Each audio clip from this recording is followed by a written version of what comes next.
तो बच्चों आगे देखते हैं। नेक्स्ट पीरियड में हमारा जो टॉपिक चल रहा था बाल विकास चल रहा था, चाइल्ड डेवलपमेंट, और इसमें जो लास्ट पीरियड में हम रुके थे वो था विकास की विशेषताएं चल रही थी, क्वालिटीज ऑफ डेवलपमेंट।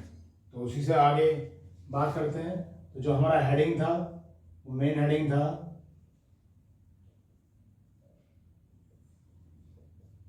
विकास की विशेषताएं।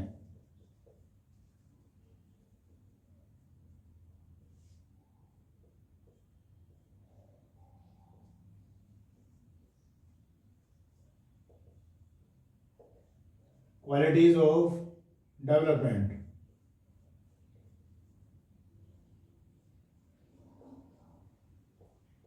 तो इस मेन हेडिंग में हमने दो विशेषताएं पढ़ ली थी। तो इसमें जो एक नंबर विशेषता थी वो थी परिपक्वता थी, मैच्योरिटी, और उसके बाद जो दूसरी थी जो मैकडूगल ने बताया था मूल प्रवृत्तियात्मक अभिगमन, द इंस्टिंक्ट अप्रोच समझाई थी। अब उसी से आगे चलते हैं कि जो अगली विशेषता है वो क्या है। तो अगली विशेषता है बच्चों सहज क्रिया अभिगमन। नंबर 3 लिखना चाहिए, सहज क्रिया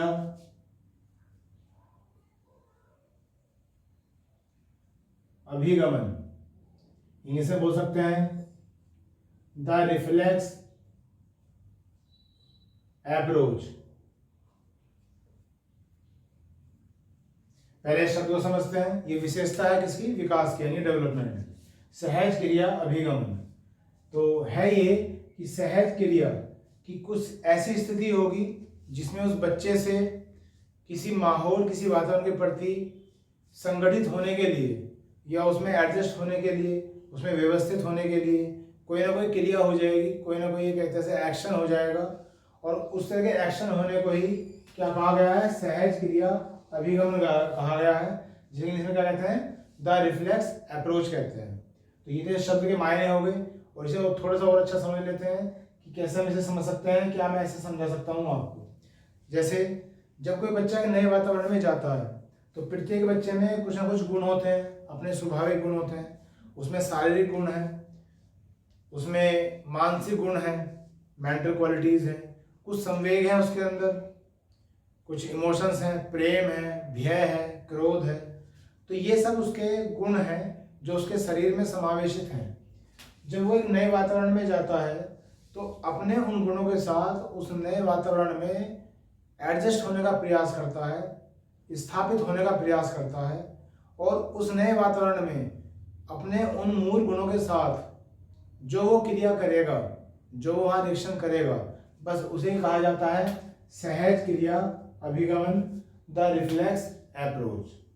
उसमें जो तालमेल बढ़ाने का प्रयास करेगा, जो जद्दोजहद करेगा कुछ सीखने के लिए, कुछ तालमेल बढ़ाने के लिए, बस वही है सहज क्रिया अभिगमन। ये तीसरी विशेषता थी।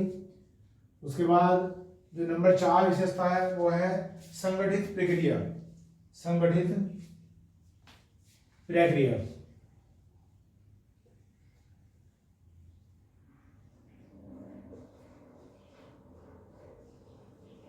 इसे इंग्लिश में बोल सकते हैं यूनिफाइड प्रोसेस, संगठित प्रक्रिया। इस शब्द के मायने से पता चल रहा है कि बहुत सारी क्वालिटी जो है एक साथ काम करती हैं। संगठन, संगठित का मतलब यही होता है, यूनिफाइड प्रोसेस। तो इसे हम कैसे समझ सकते हैं? पहले तो मैं बताऊंगी जो सहज क्रिया अभिगमन है ऊपर वाला, ये मनोवैज्ञानिक था वॉटसन, उसने बताया था, उसने विशेषता बताई थी। जो संगठित प्रक्रिया, आप इसके बारे में बात कर लेते हैं। तो यहाँ ये कहा गया है कि अगर कोई बच्चा है तो हो सकता है कि जो उसकी शारीरिक वृद्धि है, जो उसकी फिजिकल ग्रोथ है,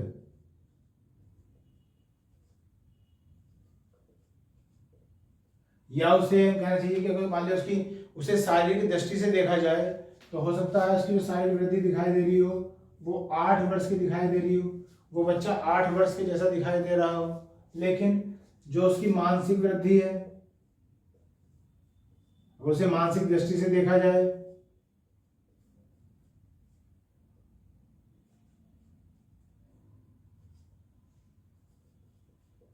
जो उसकी मेंटल ग्रोथ दिखाई दे रही है तो वो 12 वर्ष होगी, 12 ईयर्स। अगर उसकी शारीरिक वृद्धि 8 वर्ष है तो लगभग ही माना गया है मनोवैज्ञानिकों के द्वारा कि जो उसकी मानसिक वृद्धि होगी बच्चों को कितनी होगी, 12 वर्ष। इसी तरह से अगर उसे संवेगात्मक दृष्टि से देखा जाए,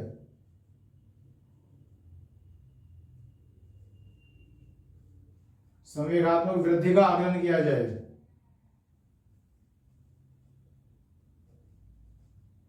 इमोशनल ग्रोथ देखा जाए तो ये उसकी होगी 14 वर्ष। तो इन आंकड़ों से ये पता चलता है कि कहीं ना कहीं जो बाल विकास है, जो चाइल्ड डेवलपमेंट है, उसकी एक विशेषता है कि वो एक संगठित प्रक्रिया है।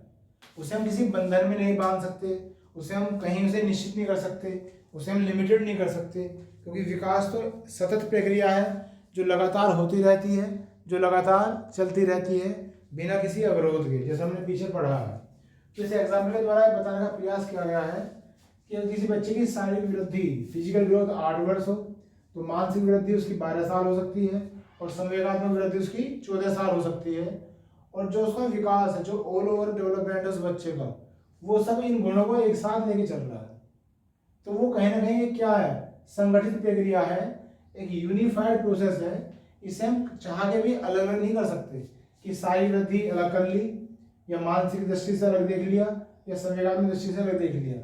जब भी वो किसी नए वातावरण में आने का प्रयास करेगा या कोई नया क्रियाकलाप करने का प्रयास करेगा तो ये सारी जितनी भी क्वालिटीज है उसके अंदर, ये सब क्या हो जाएंगी, यूनिफाइड हो जाएंगी, संगठित हो जाएगी, जिससे वो उस क्रिया को कर पाएगा या सहज क्रिया अभिगमन में अपने आप को इन्वॉल्व कर पाएगा।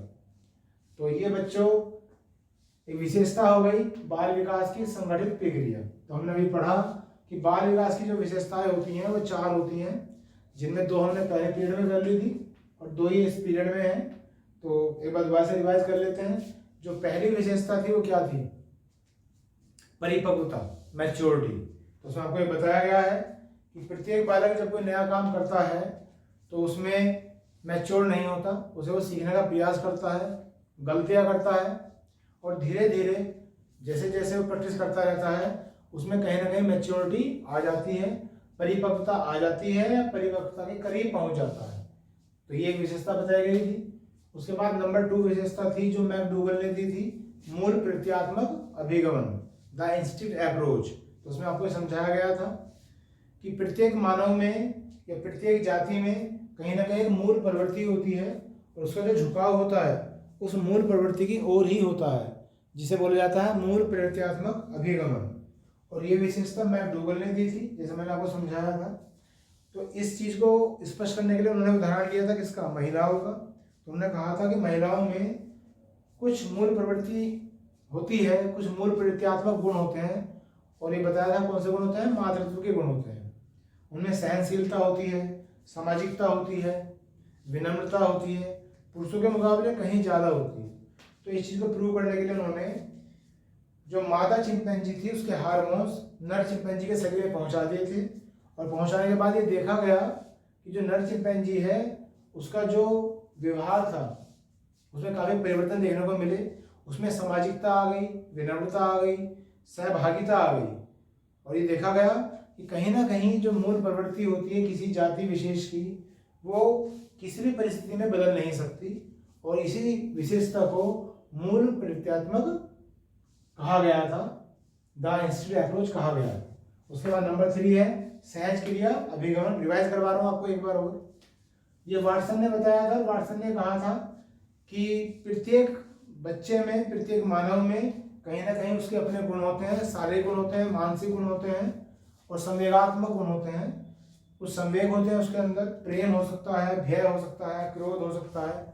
और जब इन सब गुणों के साथ वो एक नए वातावरण में जाता है तो वहां पे जो उसके द्वारा एक क्रिया होगी उस वातावरण में एडजस्ट होने के लिए, बस उसे कहा गया है सहज क्रिया अभिगमन। तो ये उसके विकास को नियंत्रित करती है।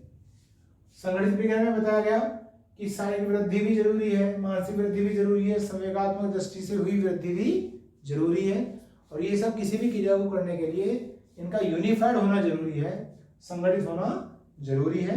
तो विकास कभी भी लिमिट नहीं हो सकता, किसी भी एक क्वालिटी से उसे बांधा नहीं जा सकता, ये एक संगठित प्रक्रिया है। So we can say this is a unified process. ठीक, तो ये हमने अभी पढ़ लिया है बाल विकास की विशेषताएं। उससे आगे चलते हुए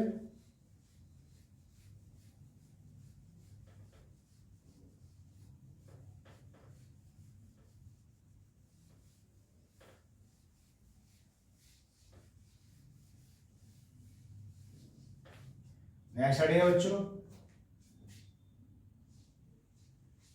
विकास को प्रभावित करने वाले कारक।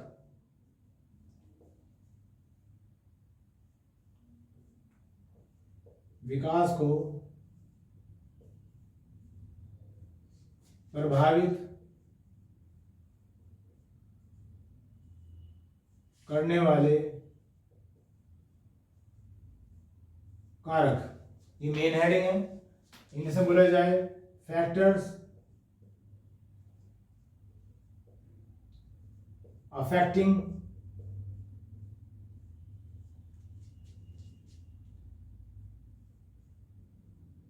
The development.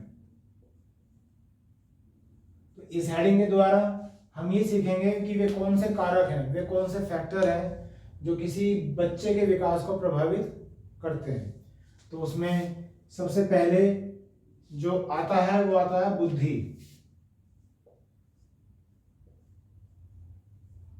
जिसे हम इंटेलिजेंस कह सकते हैं। ये पहला कारक हो सकता है, ये पहला फैक्टर हो सकता है जो किसी बच्चे के विकास को प्रभावित करता है। तो इसमें कहा गया है कि हम ये देखते हैं कि जो बच्चा बुद्धिमान होता है, जो बच्चा इंटेलिजेंट होता है, वो नई नई चीज़ों को बहुत ही आसानी से सीख लेता है। लेकिन एक बच्चा जो कम बुद्धिमान होता है, उसे नई चीज़ों को सीखने में शायद कुछ कठिनाई आती हो। ठीक, हम ये देखते हैं कि कोई बच्चा किसी भी चीज़ को बहुत ही आसानी से कर लेता है। आप भी अपने क्लास में देखते हैं कि कुछ विद्यार्थी ऐसे होते हैं कि वो किसी भी सब्जेक्ट को अपने हिसाब से अनुकूल बना लेते हैं, उन्हें ज़्यादा दिक्कतें नहीं आती। लेकिन कुछ स्टूडेंट ऐसे होते हैं जिन्हें काफ़ी दिक्कतों का सामना करना पड़ता है, मेहनत भी करते हैं, पढ़ते भी हैं, लेकिन उसके बाद भी शायद वो एक आत्मसंतुष्टि नहीं हो पाती जो होनी चाहिए। तो इस बुद्धि एक कारक है जो विकास को प्रभावित करता है, क्योंकि विकास तभी होगा जब बुद्धि होगी। बुद्धि का कम होना या ज़्यादा होना डेफिनेटली विकास के डेवलपमेंट को प्रभावित करेगा ही करेगा। तो इस फैक्टर के द्वारा कुछ मनोवैज्ञानिकों ने अपनी राय भी दी है, और वो क्या कहा है, कैसे कहा है, इसके बारे में भी हम चर्चा करने वाले हैं। इसमें ये कहा गया है कुछ मनोवैज्ञानिकों के द्वारा, जैसे हमने लिखा था थोड़ी देर पहले पहले पीरियड में कि बच्चा लगभग 1.5 साल की आयु में चलना शुरू कर देता है। लेकिन हम वहाँ ये भी तो देख पाते हैं कि कोई बच्चा पहले चल पड़ता है और किसी बच्चे को चलने में शायद ज़्यादा समय लगे। ऐसा तो पॉसिबल नहीं है कि जैसे 1.5 साल हुआ सभी बच्चे, पूरी मानव जाति के बच्चे एक साथ खड़े हो गए और चलने लगे। तो कहीं ना कहीं वो उसमें अंतर होता है, कुछ जल्दी चल पड़ते हैं और कुछ देर में चल पड़ते हैं। तो मनोवैज्ञानिकों ने क्या कहा है, मनोवैज्ञानिक ने कहा है कि अगर कोई बच्चा 13 महीने की आयु में ही चल पड़ता है तो वो प्रखर बुद्धि का है। उसकी जो बुद्धि है वो क्या है, प्रखर बुद्धि है, वो इंटेलिजेंट है, ये कहा गया है मनोवैज्ञानिकों के द्वारा। उसके बाद अगर कोई बच्चा चलने में 14 महीने का समय लेता है, 14 महीने या 15 महीने भी कह सकते हैं का समय लेता है, तो उसकी बुद्धि जो है सामान्य है। उसकी बुद्धि क्या है, सामान्य है, जनरल है। ठीक, उसके बाद अगर कोई बच्चा चलने में 22 महीने का समय लेता है तो उसे कहा गया है कि वो मंद बुद्धि है।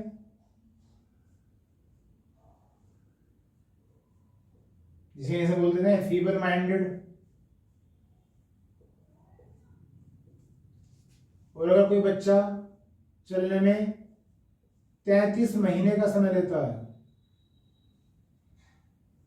जो बहुत ज्यादा लेट हो जाता है, तो उसे मूढ़ बुद्धि कहा गया है।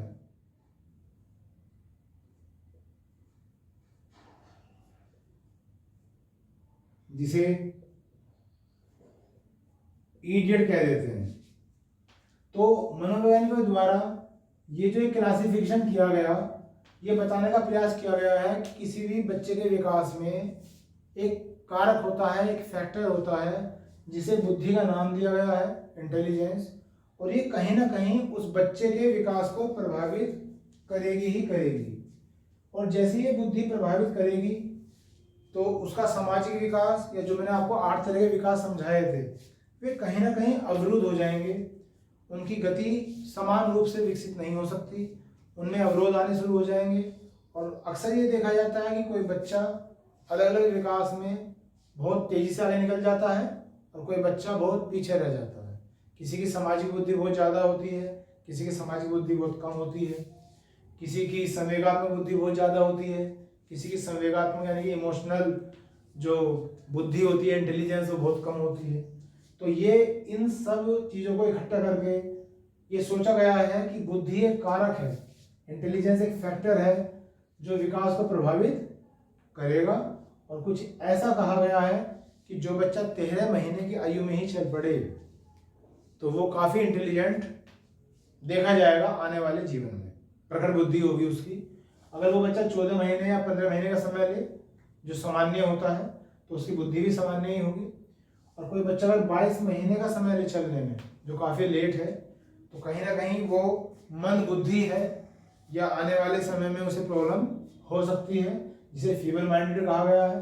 और अगर 33 महीने का समय ले, 33 मंथ्स, तो उसे मूढ़ बुद्धि यानी इडियट्स कहा गया है, कि मतलब वो दूसरे बच्चों के मुकाबले काफ़ी स्लो रहेगा।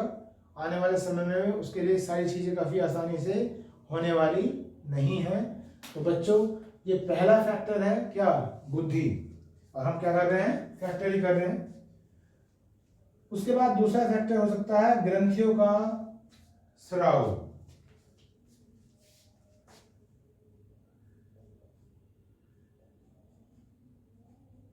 जो ग्रंथि होती हैं, ग्रंथियों का स्राव, इंग्लिश में बोलना चाहिए सीक्रेशन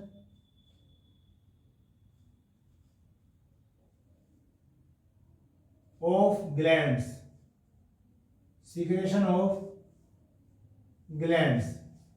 मानव शरीर में बहुत सारी ग्लैंड्स होती हैं, बहुत सारी ग्रंथियां होती हैं। तो ग्रंथियों का जो स्राव होता है, जैसा आप देखते हैं कि मानव शरीर में गले में ग्रंथि होती है जिसे थायराइड बोलते हैं, और थायराइड के पास ही एक और ग्लैंड होती है जिसे बोलते हैं पैराथायराइड।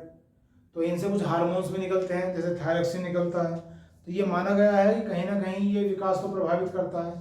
तो इसी वजह से चर्चा हो रही है। तो ग्रंथियों के स्राव में क्या लिखना चाहिए, क्या समझाना चाहिए, जैसे गले में ग्रंथि होती है थायराइड,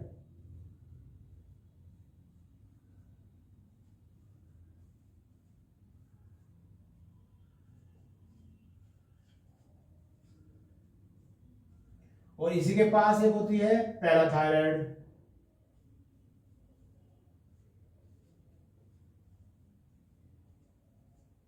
पैराथायराइड।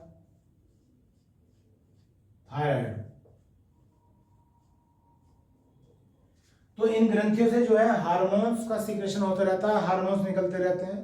तो इनमें से एक हार्मोन्स निकलता है, इसे बोलते हैं थायरॉक्सिन।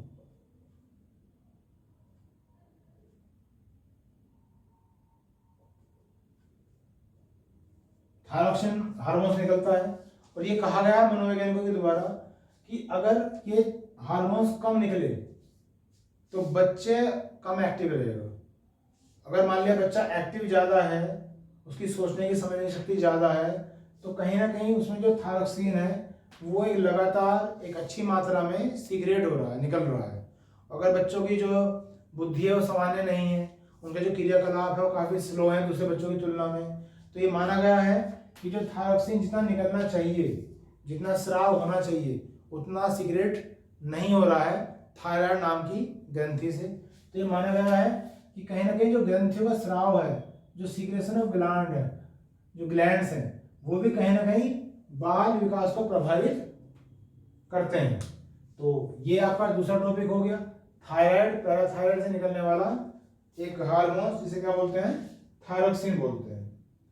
उसके बाद तीसरा जो फैक्टर हो सकता है बच्चों, वो हो सकता है पोषण। अब पोषण को इंग्लिश में आप जानते हैं न्यूट्रिशन बोलते हैं पोषण को। और न्यूट्रिशन क्या है आप भली भांति जानते भी होंगे।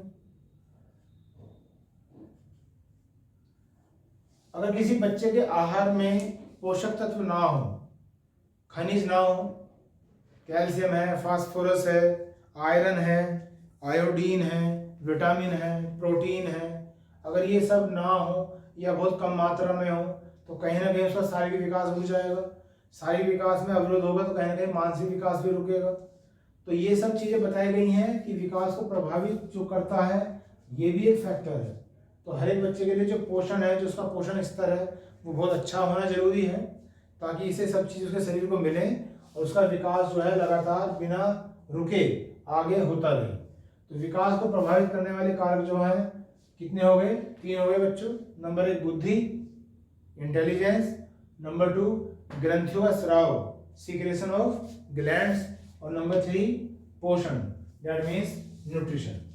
इसे आप देखिएगा, फिर आगे देखते हैं।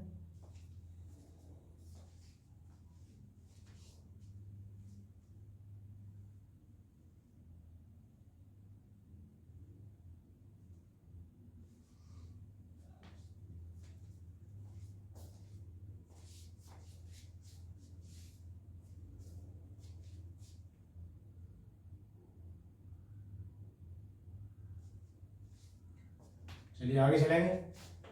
देख लिया होगा आपने।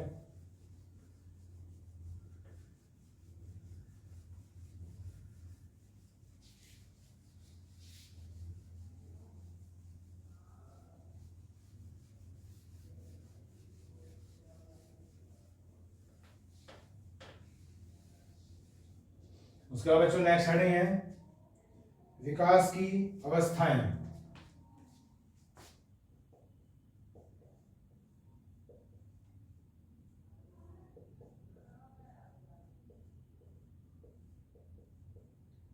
विकास की अवस्थाएं,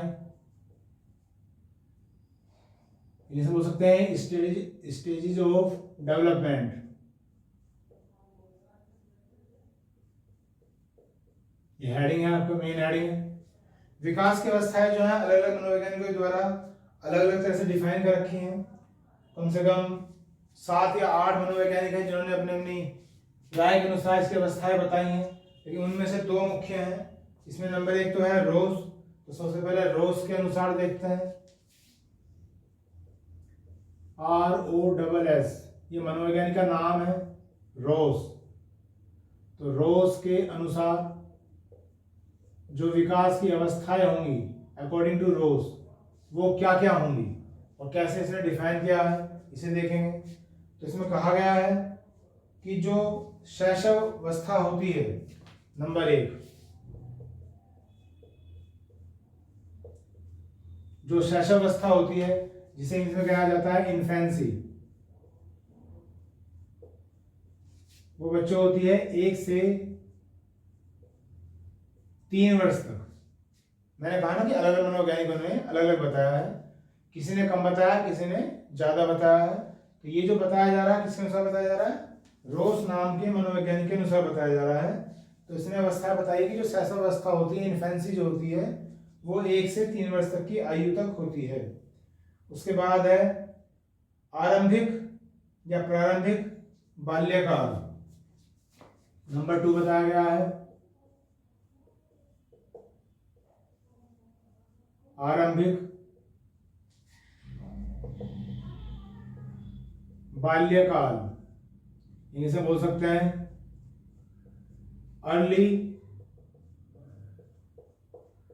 चाइल्डहुड। और ये जो एज बताई गई है रोज ने, ये बताई गई है 3 से 6 वर्ष तक। 1 से 3 वर्ष तक क्या बताया गया है, शैशवावस्था बताई गई है। और जैसे 3 साल पूरे हो जाएंगे तो अगले 3 साल जो होंगे वो आरंभिक बाल्यकाल के लिए होंगे। उसके बाद है उत्तर बाल्यकाल, नंबर 3 है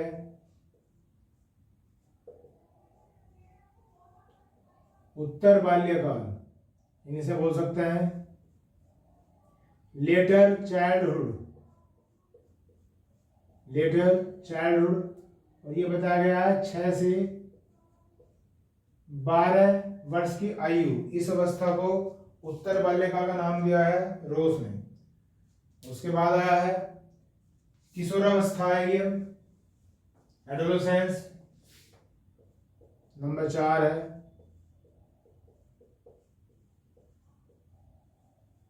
किशोरावस्था, ADOLESCENC, एडोलेसेंस बोलते हैं इंग्लिश में। और ये जो अवस्था है ये बताई है रोस ने 12 से 18 वर्ष तक, 12 से 18 वर्ष तक। तो जो हमारा मेन हेडिंग है बच्चों क्या है, विकास की अवस्थाएं हैं, स्टेजेस ऑफ डेवलपमेंट हैं। अलग अलग मनोवैज्ञानिकों ने इन अवस्थाओं को अलग अलग तरीके से बताया है।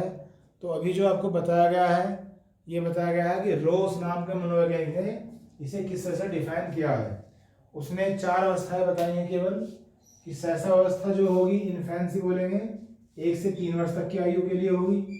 उसके बाद है आरंभिक बाल्यकाल, अर्ली चाइल्डहुड, जो बताया गया है अगले 3 साल के लिए, 3 साल से 6 वर्ष के लिए। फिर है उत्तर बाल्यकाल, लेटर चाइल्डहुड, 6 से 12 वर्ष के लिए बताया गया है। और फिर नंबर 4 में है किशोरावस्था, एडोलेसेंस, जिसे बताया गया है 12 से 18 वर्ष के लिए बताया गया है एडोलेसेंस को। उसके बाद दूसरे मनोवैज्ञानिक हैं जो इंपोर्टेंट हैं, कैलेंसिक,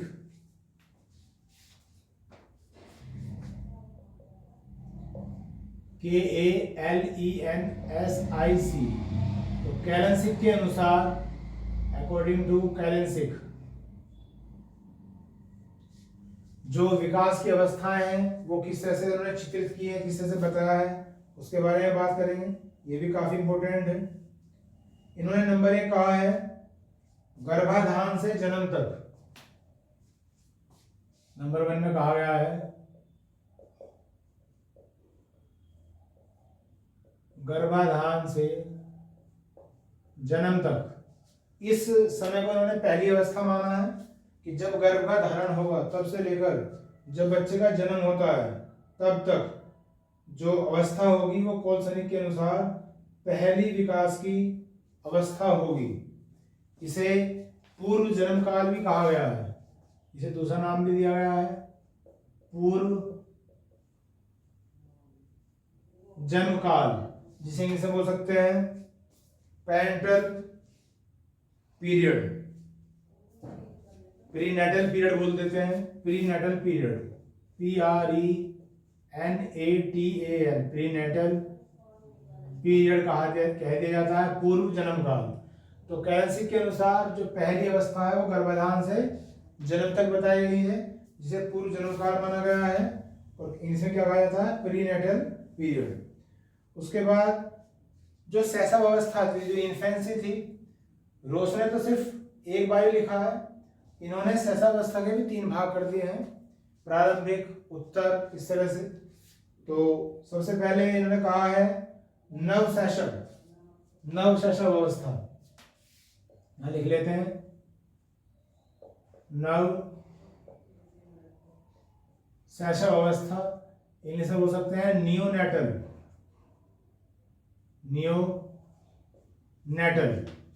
तो पहली अवस्था थी जन्म तक, अब बच्चे का जन्म हो जाता है तो तब इन्होंने कहा है जन्म से 4 सप्ताह तक जो अवस्था होती है वो नवशैशव होती है। जन्म से, बर्थ से 4 सप्ताह तक, 4 वीक तक, ठीक, जो अवस्था होगी उसे क्या बोलेंगे, नवशैशव अवस्था बोलेंगे, नियोनेटल बोलेंगे। उसके बाद है बच्चों आरंभिक शैशव अवस्था, आरंभिक शैशव अवस्था, आरंभिक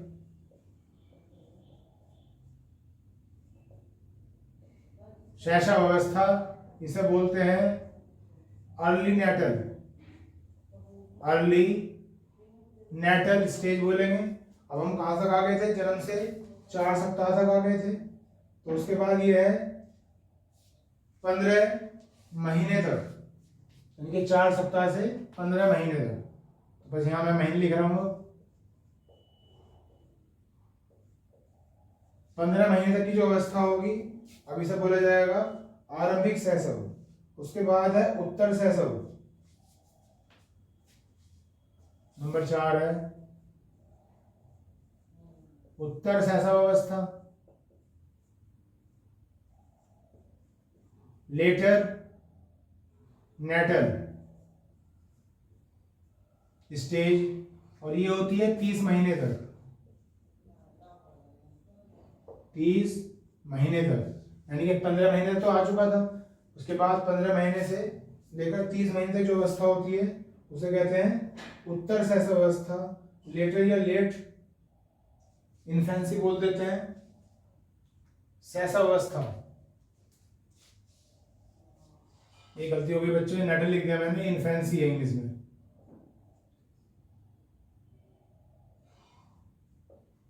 न्यू इन्फेंसी नेटली बोल देते हैं, पर जो प्रचलित शब्द है वो इन्फेंसी है। तो इन्फेंसी आप लिखेंगे तो ज्यादा अच्छा माना जाएगा। उत्तर शैशव अवस्था 30 महीने तक है। उसके बाद ये मैं रब कर देता हूं इधर।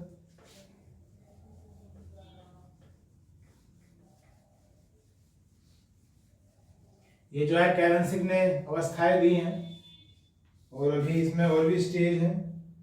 उसके बाद कितनी हो गई है? 4 हो गई हैं, ठीक। और 4 के बाद आया है नंबर 5 पूर्व बाल्यकाल। 5वीं अवस्था है पूर्व बाल्यकाल, अर्ली चाइल्डहुड। अब ये 30 महीने तक आ गया था जो शैशवावस्था समाप्त हुई है, और ये है 30 महीने का मतलब कितना हो गया? 30 महीने का मतलब हो गया 2.5 साल हो गया। तो अब ये लगभग 2.5 साल से 2.5 वर्ष से 5 वर्ष तक की जो आयु होती है उसे बोला गया है अर्ली चाइल्डहुड, पूर्व बाल्यकाल। उसके बाद फिर नंबर 6 आएगा मध्य बाल्यकाल। मध्य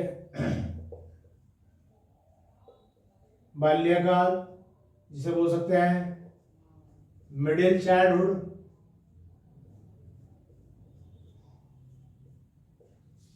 और ये कहां तक आ गया था? 5 वर्ष तक आ गया था। तो अब ये है लगभग 5 से 12 वर्ष तक। 5 वर्ष से जो 12 वर्ष तक की आयु होती है उसे मध्य बाल्यकाल कहा गया है। उसके बाद जो नंबर 7 है वो आ जाएगा उत्तर बाल्यकाल, और इसे किशोरावस्था भी कहा गया है। तो उत्तर बाल्यकाल लिख लीजिए, उत्तर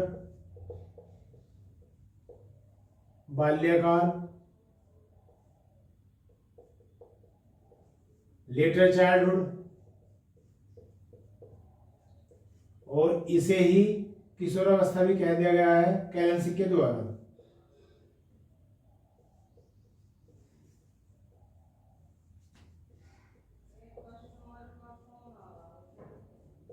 जिसे एडोलेसेंस कह देते हैं किशोरावस्था को। और यह है 12 से 21 वर्ष तक। यह है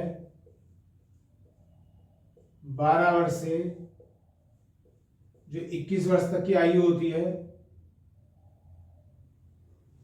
उसे कहा गया है उत्तर बाल्यकाल। तो जो कैलेंसिक है उसने जो अवस्थाएं बताई हैं बाल विकास की वो बताइए साफ। तो अलग अलग मनोवैज्ञानिकों के द्वारा ये अवस्थाओं का जो वर्गीकरण किया गया है बच्चों, वो अलग अलग किया गया है। जैसे रोस ने बताया था और अब किसने बताई है? कैलेंसिक ने। ये काफ़ी इंपॉर्टेंट है, इसे एक बार फिर चर्चा कर लेते हैं। कैलेंसिक ने क्या कहा है कि जो कुल अवस्थाएं हैं वो 7 हैं। उनमें से नंबर 1 अवस्था है गर्भाधान से लेकर जन्म तक। जब तक गर्भ होगा, गर्भ का धारण होगा, उससे लेकर जन्म तक, ये पहली अवस्था मानी गई है। इसे पूर्व जन्म काल भी कहा गया है, प्री नेटल पीरियड भी कह दिया गया है। उसके बाद दूसरा है नवशैशव, नियो इन्फेंसी कह देते हैं इसे नियो नेटल भी कह देते हैं, नियो नेटल भी कह देते हैं, जिसमें अभी लिखा था।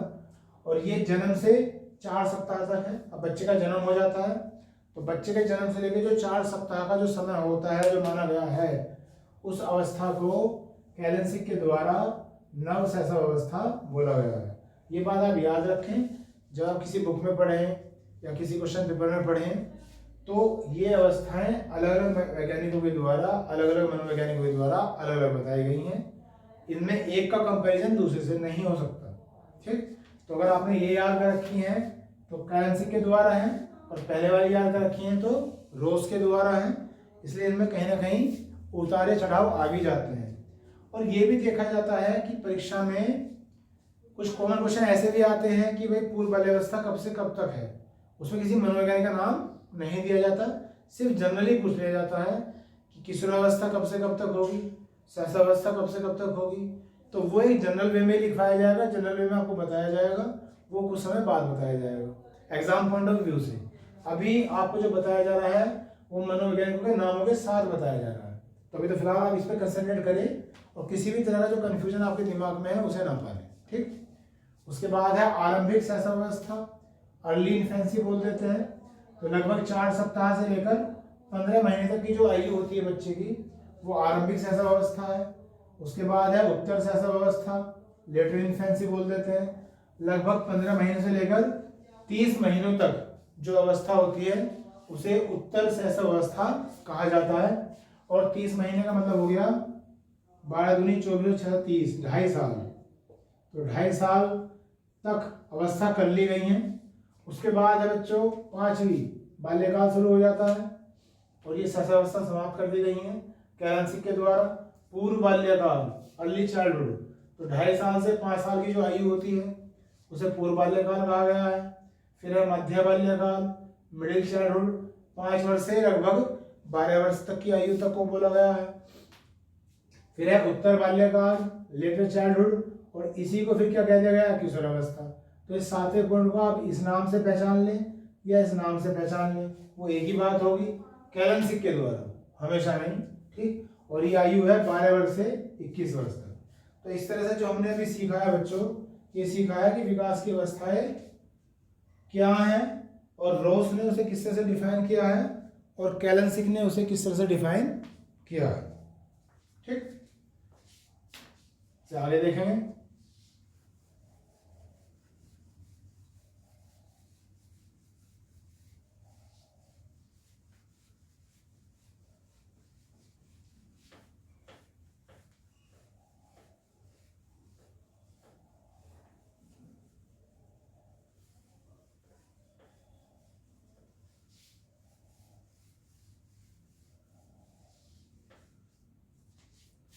तो बच्चों अभी तक जो पढ़ाया गया आपको उसमें थोड़ा सा मैं ओवरव्यू ले देता हूँ एक बार कि मैंने क्या पढ़ाया है। जब मैंने स्टार्ट किया था तो सबसे पहले मैंने आपको विकास के बारे में समझाया था, बाल विकास, चाइल्ड डेवलपमेंट। उसके बाद आपको वृद्धि के बारे में समझाया कि ग्रोथ की डेफिनेशन क्या होती है। फिर वृद्धि और विकास में अंतर क्या होता है ये समझाया, क्योंकि हमें पता होना चाहिए कि जितना हमने कर लिया वो क्या क्या पॉइंट थे, वो चीज़ जरूरी है। ऐसा नहीं होना चाहिए कि हम करते तो जा रहे हैं और पता में चल नहीं रहा कि क्या हो गया और क्या रह गया। ठीक, विकास बताया गया था कि 8 प्रकार का होता है, उनके नाम लिख के दिखाए गए थे आपको। फिर विकास के सिद्धांत बताए थे, प्रिंसिपल्स ऑफ चाइल्ड डेवलपमेंट समझाए थे मैंने आपको। ठीक, उसके बाद विकास की विशेषताएं समझाई थी कि क्या क्वालिटीज हैं जो डेवलपमेंट की हैं। उसके बाद विकास को प्रभावित करने वाले कारक समझाए थे कि वे क्या फैक्टर्स हैं जो विकास को यानी डेवलपमेंट को अफेक्ट करते हैं। और उसके बाद आपको समझाया गया कि विकास की अवस्थाएं क्या हैं, जो समझाया रोस के द्वारा, रोस ने कैसे बताया है, और कैलेंसिक के द्वारा, और कैलेंसिक ने उसे कैसे डिफाइन किया गया है। तो इन 2 पीरियड में हमने विकास के बारे में जितना भी इम्पोर्टेंट मैटर था वो लगभग पूरा कर लिया है। और जो वृद्धि के बारे में था कि विकास और वृद्धि जो हम समझते हैं, जो हम पढ़ते हैं, क्योंकि सीडीपी की स्टार्टिंग किससे होती है? बाल विकास से होती है। पैडागोजी तो क्या है? शिक्षण शास्त्र है, वो कुछ समय बाद आएगा। ठीक, अभी तो बाल विकास ही चल रहा है क्योंकि स्टार्टिंग हुई है।